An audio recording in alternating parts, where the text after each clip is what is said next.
ഈ തദ്ദേശ സ്വയംഭരണ സ്ഥാപനങ്ങളിലേക്കുള്ള തെരഞ്ഞെടുപ്പിൽ UDF ഒരു ചരിത്ര വിജയം നേടാൻ പോവുകയാണ്.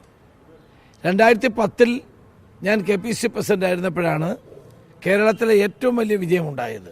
70% പഞ്ചായത്തുകൾ അന്ന് വിജയിക്കുകയുണ്ടായി. ഇപ്പോൾ അതിനേക്കാൾ വലിയ വിജയം ഉണ്ടാകാൻ പോവുകയാണ്.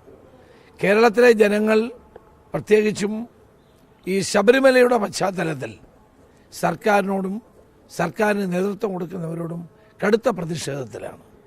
ഇനിയും ശബരിമല കൊള്ള നടത്തിയ ആളുകളെ ഇനിയും കയ്യാമം വെച്ച് ജയിലിലടക്കേണ്ടിയിരിക്കുന്നു. അവരെ സംരക്ഷിക്കുന്ന നിലപാട് ഗവൺമെൻറ് സ്വീകരിക്കുന്നു.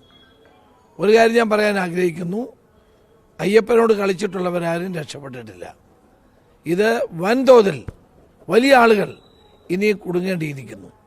അവരെത്ര വലിയവരാണെങ്കിലും നിയമത്തിൻ്റെ മുമ്പിൽ തന്നെ കൊണ്ടുവരേണ്ടി വരും, നിയമത്തിന് മുമ്പിൽ വരും.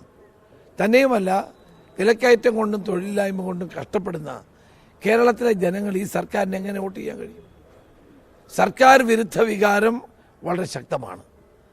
ഇതെല്ലാം കൂടി ചേരുമ്പോൾ UDFന് ഒരു ചരിത്ര വിജയം ഉണ്ടാകും എന്നുള്ള പൂർണ്ണ വിശ്വാസമാണ് എനിക്കുള്ളത്. ശബരിമല ഒരു വലിയ വിഷയം തന്നെയാണ്. കോടാനുകോടി വരുന്ന ഭക്തജനങ്ങളുടെ വികാരത്തെ വ്രണപ്പെടുത്തിയ ഒരു സംഭവമാണിത്. ഇനി നാളെ 10-ാം തീയതി ഞാൻ ഇത് സംബന്ധിച്ചുള്ള എനിക്ക് കിട്ടിയ വിവരങ്ങൾ SITക്ക് ഞാൻ നൽകുന്നതാണ്. നാളെ 11 മണിയോടുകൂടി എൻ്റെ കയ്യിലുള്ള എല്ലാ വിവരങ്ങളും ഞാൻ SITക്ക് നൽകും. അവരെന്നെ വിളിച്ചിരുന്നു, ഞാൻ നാളെ ചെല്ലാമെന്ന് പറഞ്ഞു. എൻ്റെ കയ്യിലുള്ള വിവരങ്ങൾ ഞാൻ കൈമാറും. ഇത് അന്തർദേശീയ തലത്തിലുള്ള ഒരു വലിയ കൊള്ളയാണ്. ഇൻ്റർനാഷണൽ മാർക്കറ്റിൽ കോടാനുകോടി വില വരുന്ന ഒരു ആൻറ്റിക്സ് ആയിട്ട് ഇത് വിറ്റിരിക്കുന്നു. ഇത് ഇതുവരെ കണ്ടുപിടിച്ചില്ലോ എവിടെയാന്ന്. ഇതുവരെ കണ്ടുപിടിക്കാൻ കഴിഞ്ഞില്ലല്ലോ. എന്താ കഴിയാത്തത്? ഇത് അന്തർദേശീയ മാർക്കറ്റിലേക്ക് പോയിരിക്കുന്നു. അതിൻ്റെ വിശദാംശങ്ങളാണ് നാളെ എനിക്ക് കിട്ടിയ വിവരങ്ങൾ, തെളിവുകളല്ല, ആ വിവരങ്ങൾ ഞാൻ SITക്ക് മുമ്പാകെ പറയും.